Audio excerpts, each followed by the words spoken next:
Olá, professores! Bem-vindos a mais uma TPC da Diretoria de Ensino de Itu, semana de 11 a 15 de abril.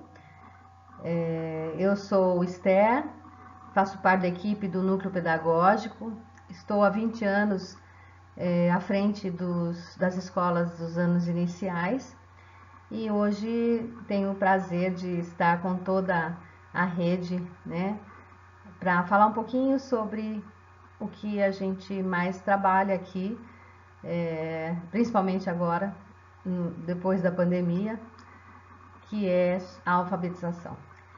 Então, sejam bem-vindos, é um prazer estar com vocês. Com a volta às aulas, temos que enfrentar os impactos negativos que a pandemia deixou na educação. Na alfabetização, pudemos perceber isso nitidamente. Os estudantes não conseguiram acompanhar as atividades remotas e eles tiveram o seu desenvolvimento prejudicado, pois faltaram elementos essenciais para que a aprendizagem acontecesse. Não é possível resolver essa questão tão complexa dessas lacunas e defasagens com ações isoladas. Existe um consenso entre os especialistas e estudos que não há como recuperar, pois em muitos casos não houve acesso às atividades remotas. Então não é possível consolidar o que efetivamente não foi realizado. Com isso surge a ideia da recomposição de aprendizagem, que combina ações nas frentes de avaliação, formação dos professores, revisão do currículo, acolhimento socioemocional, entre outras ações. Sendo assim, observamos a necessidade de ampliar discussões sobre o processo da alfabetização não somente com os professores dos anos iniciais, pois essa frente de conhecimento também se faz necessária para os demais segmentos. Portanto, organizamos para esse encontro um início de diálogo sobre o tema, esperando aproximarmos os conhecimentos de todos os professores nesse contexto. Bom, nossos objetivos gerais é fortalecer e apoiar as unidades escolares no processo de recomposição das aprendizagens dos estudantes que apresentam defasagem na aquisição do sistema de escrita alfabético. E os objetivos específicos neste primeiro momento, na parte 1, que nós desenvolveremos aí nessa semana de 1 a 15, refletir sobre os princípios de uma boa situação de aprendizagem e orientar sobre como realizar uma boa sondagem de hipótese de escrita para apoiar os planos de ensino dos professores. Na parte 2, que iremos desenvolver na próxima quinzena da semana B, de 25 a 29 de abril, a gente objetiva refletir, então, um pouco mais sobre como os estudantes do Fundamental 2 estão chegando na escola, com relação à aquisição do sistema de escrita, e trazer propostas de atividades para esses estudantes. Também analisaremos e avaliaremos algumas atividades e proposituras para estudantes que estão no processo de alfabetização, analisando se elas são boas ou situações de aprendizagem. Bom, os conteúdos então nesses dois encontros previstos é o princípio de uma boa situação de aprendizagem, hipótese de escrita, sondagem, e no próximo encontro nós traremos agrupamentos produtivos, reflexões de como chegaram os alunos nos sextos anos e análise e sugestões de atividades. Bom, como é de costume, a gente traz aí a leitura inicial, que ora objetiva ampliar o nosso repertório de bons livros, de bons autores. Ora a gente usa essa leitura inicial para uma sensibilização. E voltada para o tema de hoje, a gente está trazendo para vocês uma crônica de Rubem Alves, intitulada Como Ensinar.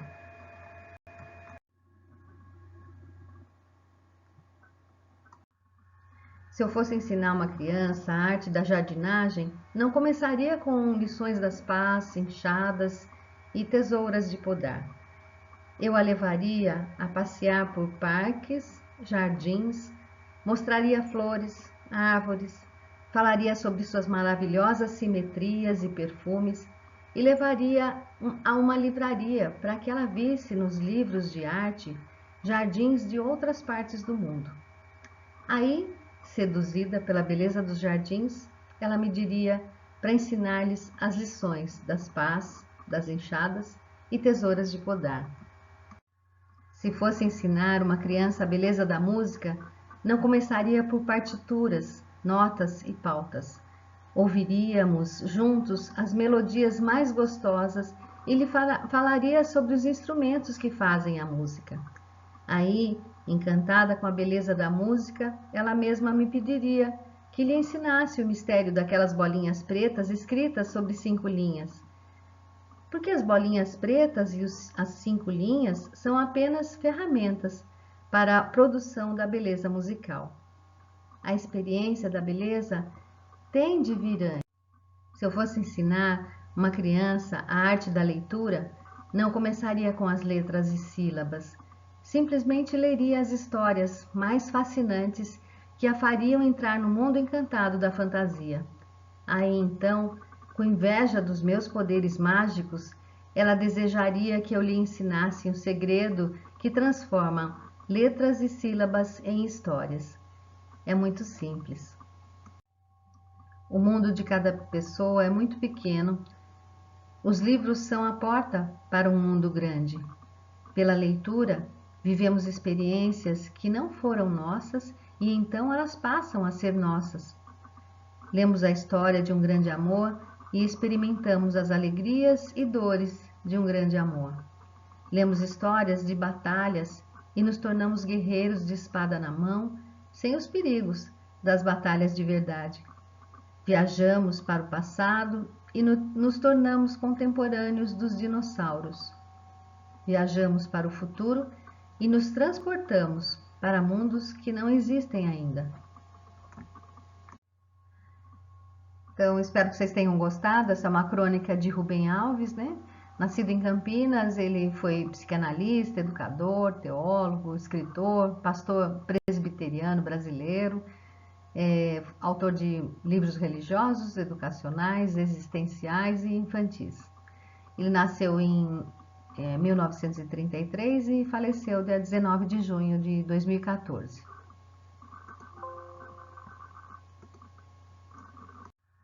Então, inspirados aí pelo texto de Rubem Alves, dentro do contexto de como ensinar, vamos refletir então um pouquinho sobre alguns princípios de uma boa situação de aprendizagem.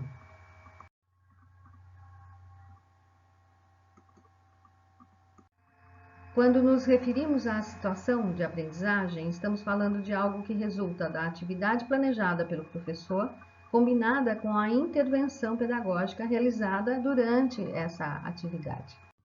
Uma atividade é considerada uma boa situação de aprendizagem quando os alunos põem em jogo tudo o que sabem e pensam sobre o conteúdo em torno do qual o professor organizou a tarefa. Os alunos têm problemas a resolver e decisões a tomar em função do que se propõe a produzir.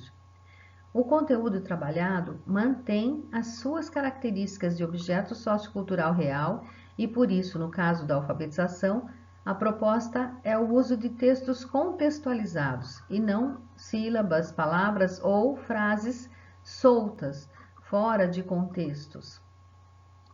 A organização da tarefa também deve garantir a máxima circulação de informações possíveis entre os alunos. Por isso, as situações propostas devem prever o intercâmbio e a interação entre eles. Às vezes a gente não consegue dar conta de colocar as 4 situações numa atividade só, mas a ideia é que a gente tente trazer sempre essas situações dentro desses contextos. Então, nesses 2 primeiros princípios, eles vão dar forma didática e tendo a visão do aprendiz como um sujeito que constrói o seu próprio conhecimento em situações desafiadoras, ou seja, ao mesmo tempo difíceis e possíveis para o aluno, que é a chamada zona de desenvolvimento proximal. O processo no conhecimento é obtido através da resolução de situações, problemas e da superação desses desafios. Em suma, aprendemos à medida que enfrentamos problemas e modificamos os nossos esquemas interpretativos por meio de esforços intelectuais. E a gente aprende também à medida que os desafios colocados nos obrigam a pensar, a reorganizar esse conhecimento que a gente já tem, buscando mais informações, refletindo para buscar as respostas. Então, a gente deve reconhecer a capacidade intelectual, né, dos nossos estudantes e aí sim, reconhecendo isso, propor situações, problemas adequadas para que eles pensem, e isso deve ser uma constante no nosso trabalho. Portanto, o desafio maior da gente é propor situações onde eles pensem e tragam tudo que sabem sobre o objeto de conhecimento para poder ajustar as propostas e atividades de forma adequada, lançando assim problemas mais ajustados às necessidades de aprendizagem deles. Sendo assim, para sabermos o que os estudantes sabem sobre a escrita e sobre a leitura, a gente deve colocá-los para escrever e para ler. E ao acompanharmos essas escritas, essas leituras, a gente pode analisar o que eles pensam sobre como se escreve e daí a gente começa a entender então que fase do desenvolvimento, da aquisição do sistema de escrita eles estão. Essa deve ser a primeira ação para a gente atuar junto aos estudantes não alfabetizados. E para isso, então, a gente usa os estudos da Emília Ferreiro, da Ana Teberoski, intitulado A Psicogênese da Língua Escrita. Nós vamos falar para frente agora. Vamos tentar entender, então, as hipóteses de escrita que os alunos constroem durante essa aquisição desse sistema de escrita alfabético, né, quais as hipóteses eles têm de como se escreve. Em uma primeira fase, com crianças que nunca se aproximaram da língua escrita, eles costumam fazer uma escrita icônica, que a gente chama de icônica, que são as garatujas, né? Eles não estabeleceram ainda que a escrita representa a fala, e eles supõem que a escrita é uma forma de desenhar, né? De representar as coisas. Aí eles podem utilizar desenhos, rabiscos, enfim, aí como nós vemos no slide. As garatujas, né, como nós vimos anteriormente, elas nunca apareceram tanto como neste ano para as nossas escolas dos anos iniciais. Então, nós nos anos iniciais também estamos sentindo o reflexo da pandemia e então as crianças nem estão ainda escrevendo, muitas crianças ainda não escrevem letras, nem o nome próprio, enfim, então nós também estamos sofrendo com essa situação, né, que demora tanto para acontecer, né, essa aquisição do sistema de escrita. Bom, nós estamos falando então da fase pré-silábica, onde as crianças não compreendem o sistema de escrita, elas escolhem às vezes letras que elas conhecem, mas elas não continuam sem saber que a escrita representa a fala, né? Elas não fazem a relação entre a palavra falada e a palavra escrita. Normalmente elas leem de forma global quando se pede para ler, e aí está representada a escrita de um aluno para a palavra caderno. Aqui nós colocamos para vocês uma tabela de todas as possibilidades de escrita dos alunos que estão numa fase pré-silábica. Eles não compreendem que a escrita representa a fala e eles registram. Eles até sabem, alguns sabem que se usam letras para escrever, mas eles não compreenderam ainda que a escrita representa a fala.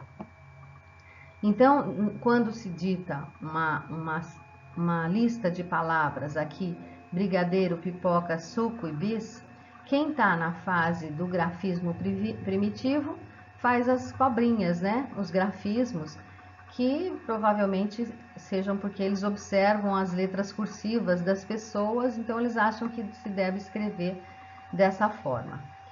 Depois eles já começam então conhecendo o alfabeto, as letras e observando que se escreve com letras, eles já começam a usá-las e aí cada um usa de uma forma. Então, por exemplo, tem possibilidades de um aluno escrever com letras até o caderno terminar, né? Eles não têm um eixo quantitativo de letras. Quando você pede para escrever brigadeiro, ele vai pondo letra até terminar a folha. Ou então tem escritas unigráficas, que é a segunda situação aqui. A criança utiliza somente uma letra para representar a palavra. Ou também pode usar letras fixas, né? Escrita fixa. Sempre escreve tudo do mesmo jeito. Você dita brigadeiro, ele escreve daquele jeito, pipoca daquele jeito, né? Usando as mesmas letras e assim, sempre na mesma ordem, né? Sem fazer diferenças entre uma palavra e outra.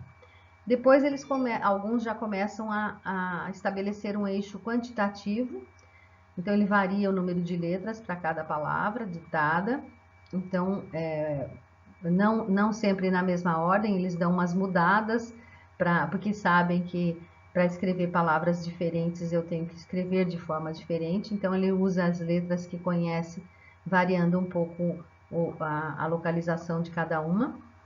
Depois, ou então ele pode ter um eixo quantitativo constante, neste caso aqui ele usa 4 letras sempre, mas também variando o eixo qualitativo dessas letras, né? Representando aí as palavras ditadas. E também depois a gente pode observar alguns alunos expressando com mais diferenças entre as letras para a escrita de cada palavra, e depende da quantidade de letras que ele conhece, que ele consegue representar. E também um repertório variável, né, de letras e do eixo quantitativo. Então, tanto o eixo quantitativo e qualitativo, eles utilizam aqui de maneira mais diferenciada. Então, mas todos eles são considerados pré-silábicos, porque quando se pede para ler a palavra ditada, eles leem de forma global. Então, por exemplo, ele lê brigadeiro, né? Ou pipoca. Aqui nesse caso, o último já está até apresentando na palavra brigadeiro o som do i ou o som do o final da palavra brigadeiro, né? Então, eles já começam a pensar também na letra som que eles estão observando.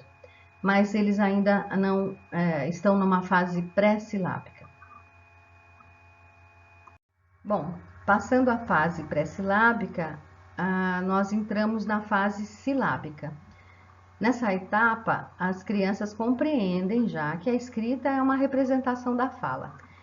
Daí ela utiliza uma letra para cada som, para cada sílaba pronunciada. E aqui então a gente vê a representação de uma criança de escrita silábica sem valor sonoro. A criança utiliza uma letra por sílaba da palavra ditada, mas não faz relação com o som.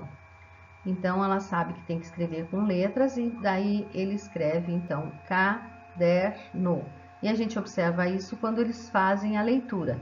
Então a gente pede para ler, né, a palavra caderno, eles vão escrever essas letras e depois vão ler caderno. E vão ficar satisfeitos. Então chamamos dessa fase de silábica sem valor sonoro. Aí, depois da fase silábica sem valor sonoro, inicia-se a fase silábica com valor sonoro.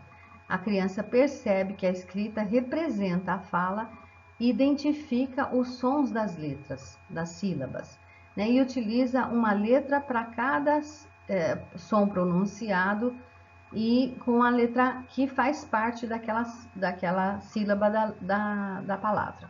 Então, aqui ela escreveu caderno. É engraçado que às vezes elas ficam muito tempo nessa fase silábica com valor sonoro porque elas se estabilizam, né? Eu já estou escrevendo, né? Já estou compreendendo, as pessoas já entendem um pouco mais o que eu escrevo e aí elas demoram mais para passar dessa fase.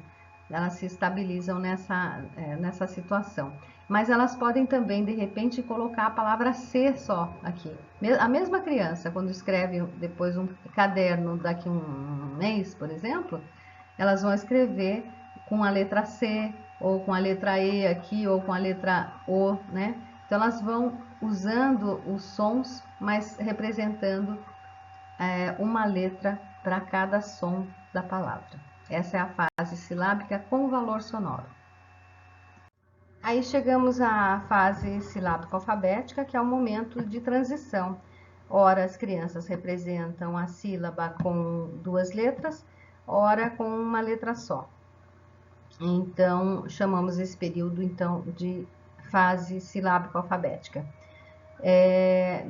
Nesse momento é interessante a gente propor situações duplas, né, de alunos, juntando esse aluno silábico alfabético com o alfabético, e rapidamente eles já percebem que podem colocar mais uma letra ali para ficar mais adequado à escrita, certo? Então eles chegam na fase alfabética, né? Que já domina a escrita, já conhece como se escreve e já distingue as letras, as sílabas, palavras, frases, né? Compreende que a escrita tem função social. Mas a gente pode, de repente, também observar erros ortográficos. Então, a gente considera aluno alfabético aquele que já compreende que a escrita representa a fala, como é essa representação, mas ainda estão em processo de um trabalho para os erros ortográficos, tá? Então, para ilustrar o que a gente já considera como alfabético, nós trazemos aqui as possibilidades de erros que as crianças alfabéticas podem cometer durante a escrita. Então, no caso de brigadeiro, ele escreveu bicadeiro ou bigadeiro, e aí a palavra correta, brigadeiro. Ainda está faltando alguma coisa aqui. Então,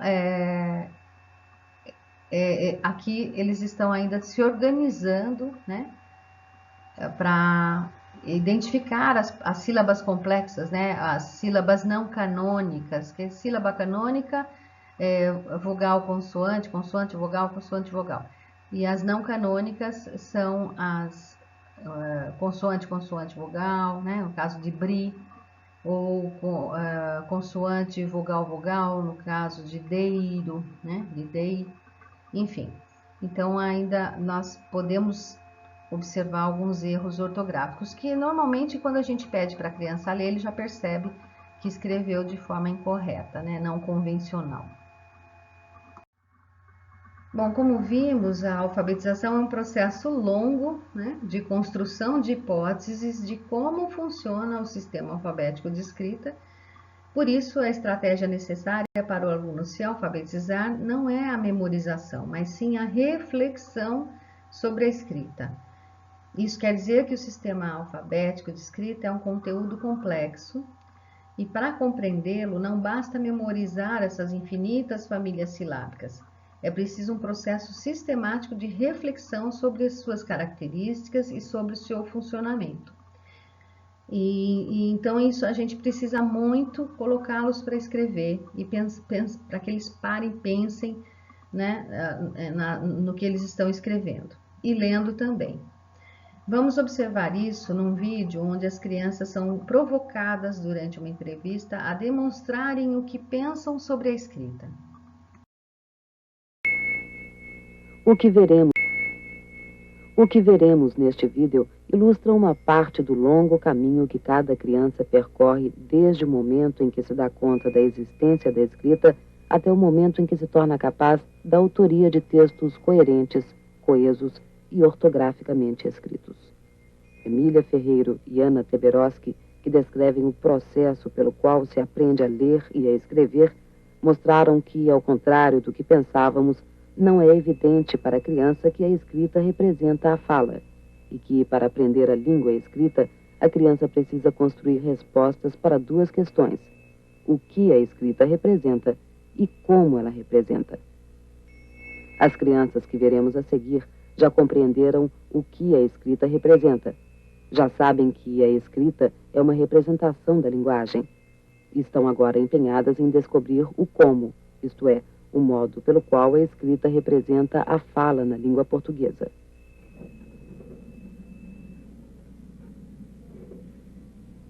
O que eu escrevo, babá? Escreve do lado de cá, ó. Aqui, ó. Aqui? Isso.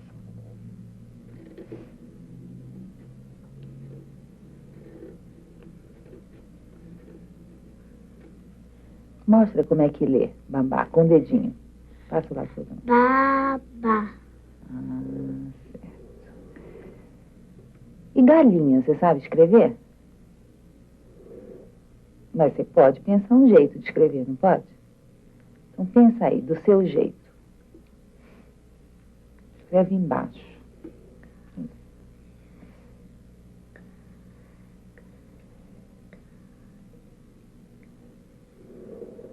Quantas letras você vai precisar para escrever galinha? 3. 3. Quais? O Gá, Então põe o Gá aí. galinha. Essa eu não sei. Mas o gato, você não sabe? Você escreveu gato, Em inglês? o que você acha? Galinha.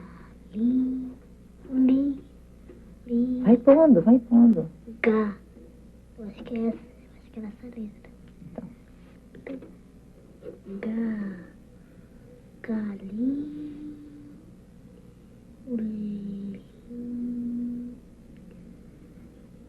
Galinha. Não sei. Eu sei O que você acha que pode servir para a gente escrever o lim?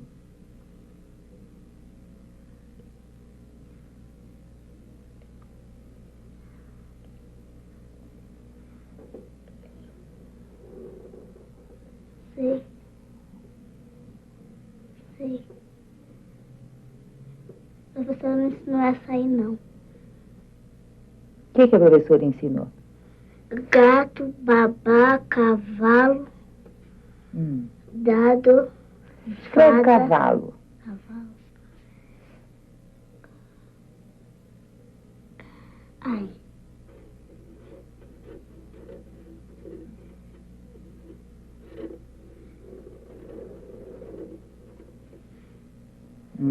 Cavalo.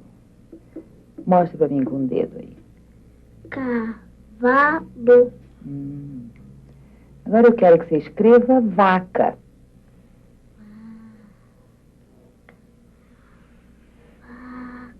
Como é que é? Repara se cavalo não pode te ajudar a escrever vaca. Aqui pode. O que você acha?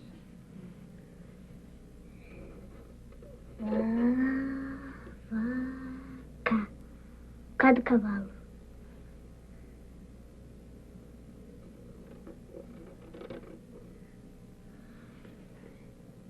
Vaca. O que está acontecendo com a Adriana? Por que às vezes ela escreve convencionalmente e às vezes produz estas escritas estranhas? Do gato, você sabe? Como é a do gato?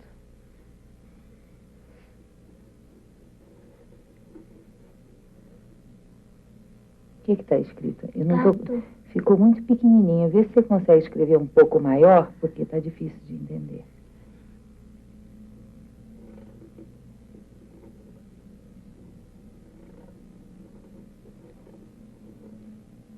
Deixa eu ver. E aí, está escrito o quê? Gato.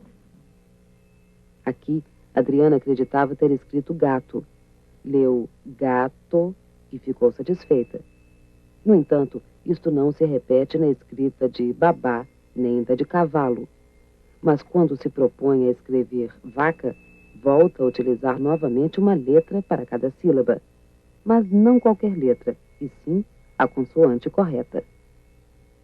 Por que será que Adriana não escreveu os dois As? Logo, o A que ela parece conhecer tão bem. Roberta vai escrever uma lista de palavras cuja forma ela não sabe de cor.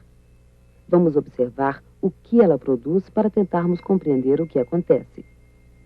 Então escreve aí para mim, marimbondo.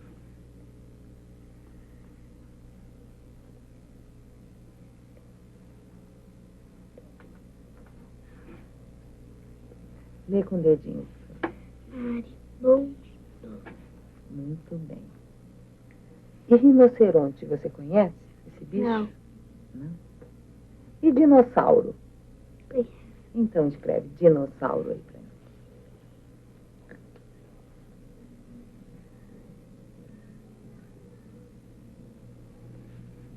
Lê com o dedinho para eu ver. Dinossauro.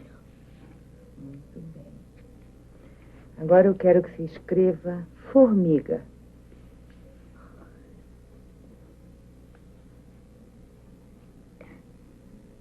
Muito bem, lê com o dedinho. Formiga. Agora escreve camelo.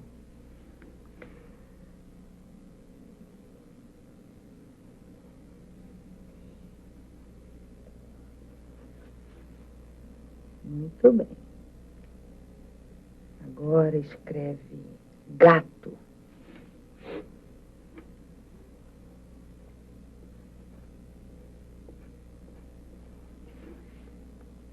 Lê com o dedinho para eu ver. Gato.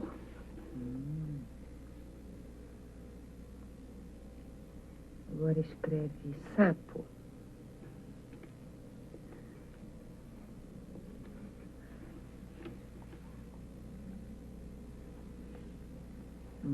Lê com o dedinho para eu ver. Sapo.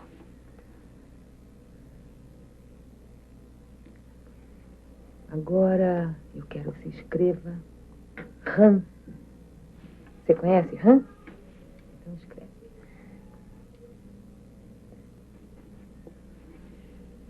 Lê com o dedinho para eu ver. Rã. Rã.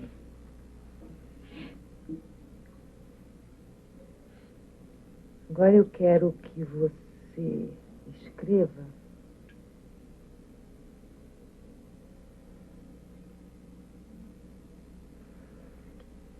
a rã pulou no rio. Aqui na frente. Embaixo. Não, embaixo.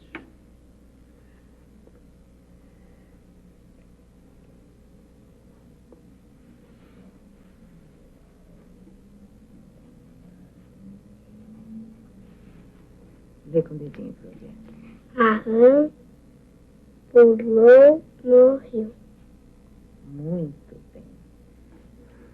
A produção de Roberta nos mostra que a forma estranha pela qual Adriana escreveu vaca não era resultado de um engano ou de um esquecimento, e sim um procedimento sistemático.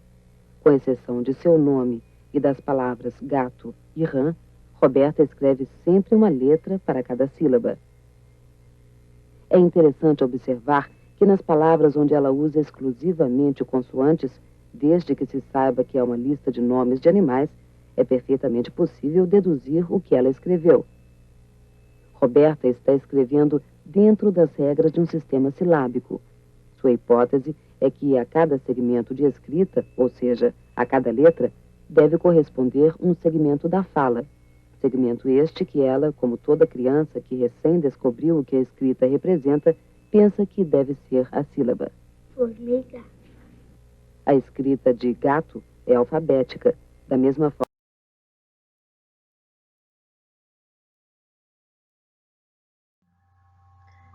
Bom, gente, foi cortado o vídeo porque nós temos um tempo curto, inclusive eu acredito que vá passar do horário, mas vocês podem de repente usar em dois momentos aí na TPC coletiva ou para aqueles professores que tiverem maior interesse nesse estudo, né?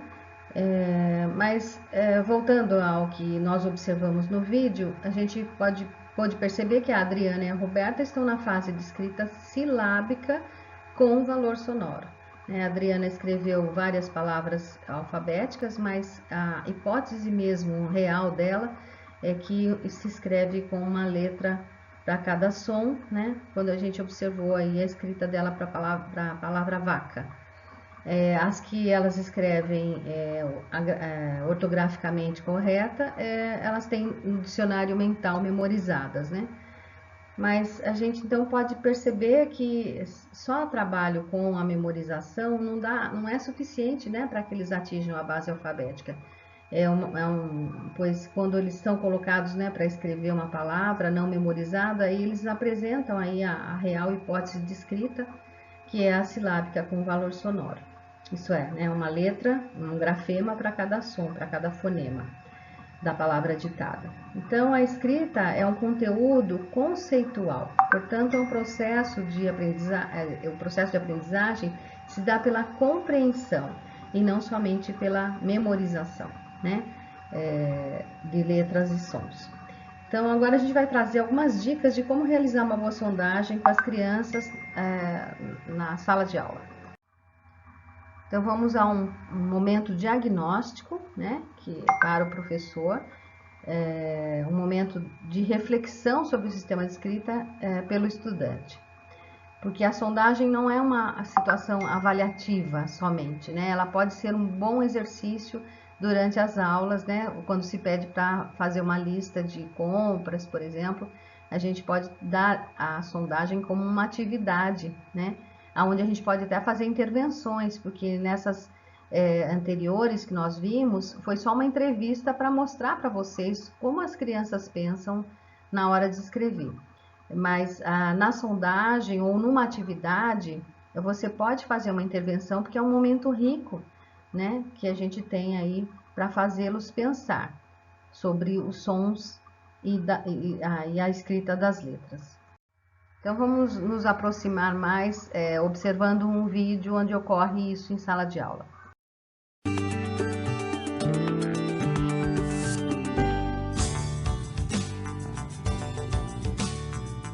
A sondagem ou diagnóstico é uma atividade que tem por objetivo conhecer o que as crianças já sabem e o que ainda não sabem sobre a escrita.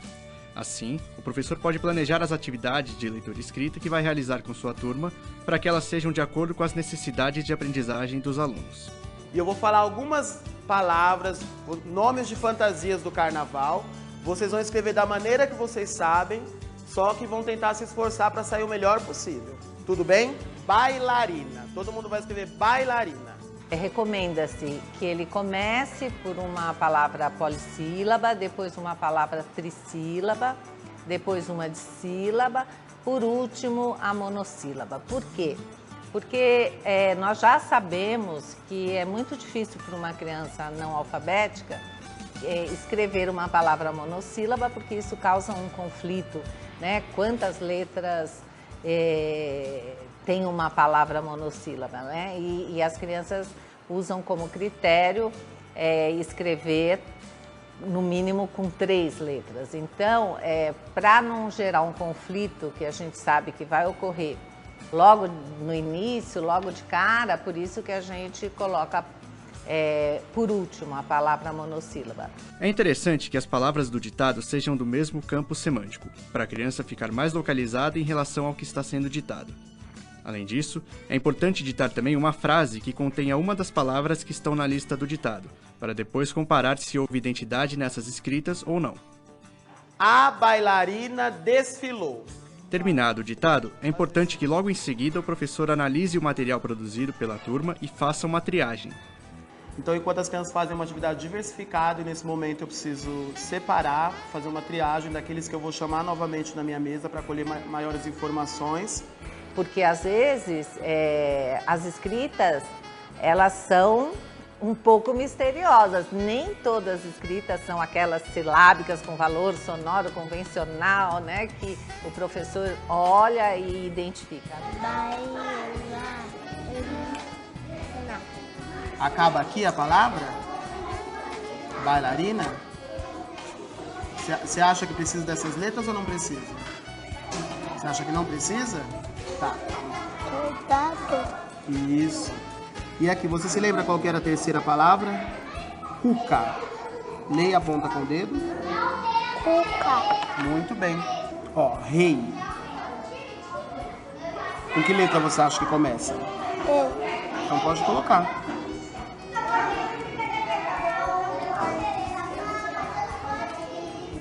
Terminou? Lê o que você escreveu agora apontando com o dedo. Rei.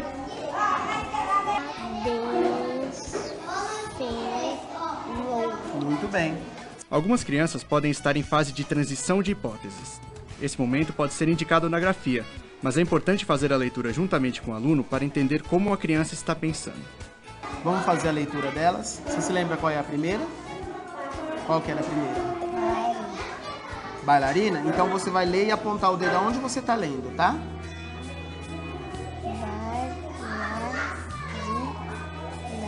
Porque é o que ele está fazendo na escrita. Ele está enxertando letras. Ele não precisa chamar todas as crianças para fazer a entrevista individual, né?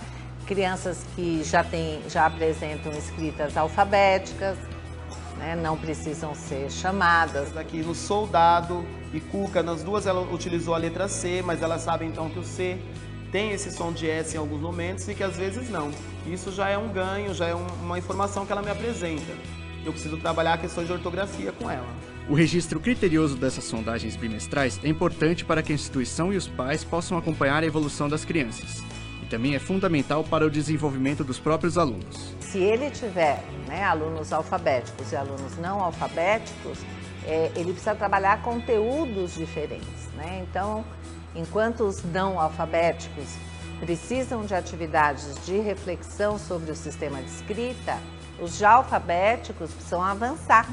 Para além disso, precisam aprender ortografia, precisam aprender a segmentação, né, correta das palavras, tanto para pensar em atividades, né, nos conteúdos das atividades de leitura e escrita, quanto também para pensar em critérios de agrupamento. Então, conhecendo as hipóteses de escrita das crianças, os professores têm condições de formar grupos de forma criteriosa.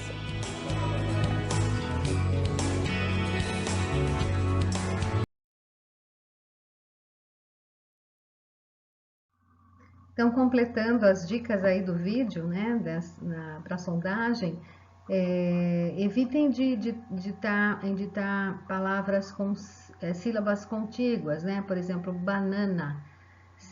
Pois se uma criança só utiliza a letra A para representar a palavra banana, ele vai se deparar com a escrita de 3 As seguidos e ele vai entrar em conflito com isso, porque ele sabe que não é possível escrever dessa forma e vai acrescentar letras e podendo prejudicar a análise, né, da escrita feita.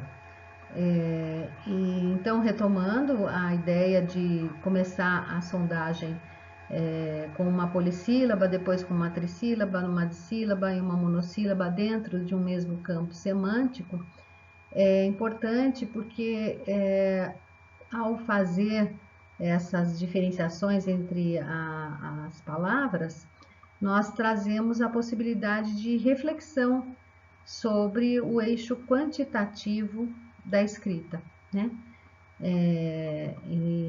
E assim ficar mais fácil para a gente analisar o que a criança pensa sobre como a escrita é representada. E aí, para finalizar essa nossa primeira parte, já estamos aí em 46 minutos, eu gostaria de propor para vocês um trabalho pessoal, né? E para isso, claro que levando em conta, né, o que nós conversamos aqui hoje, e também utilizando o material que tem essa capa que nós vamos disponibilizar para vocês em anexo, para que vocês realizem uma sondagem. Aí, principalmente os sextos anos, né, os professores que estão aí com as crianças com dúvidas do que elas sabem a respeito da escrita. E então esse material traz toda uma organização, né, de como conduzir essa ação junto aos alunos. Então, é um trabalho pessoal que vocês podem depois, no próximo encontro, dizer como é que foi realizado, e vocês podem entrar em contato comigo para qualquer dúvida que apareça, e até para dar um feedback para a gente de como é que estão esses alunos aí, tá bom? Então, beijos, agradeço a participação de vocês nesse primeiro momento. Gostaria que vocês avaliassem, né, o nosso encontro, essa primeira parte, e continuaremos então daqui 15 dias, se a diretoria assim, se não houver nenhum outro conteúdo mais urgente a ser tratado, ok? Beijo no coração, foi um prazer estar com vocês.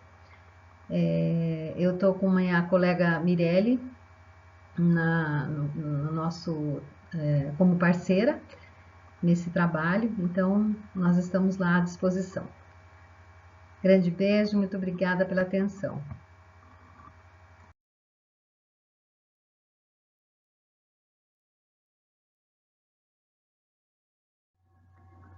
Não esqueçam de fazer o formulário, garantindo a presença de vocês, já que a sede está com instabilidade, e também avaliar o nosso encontro, dando um feedback para a gente. Um beijo grande, até a próxima!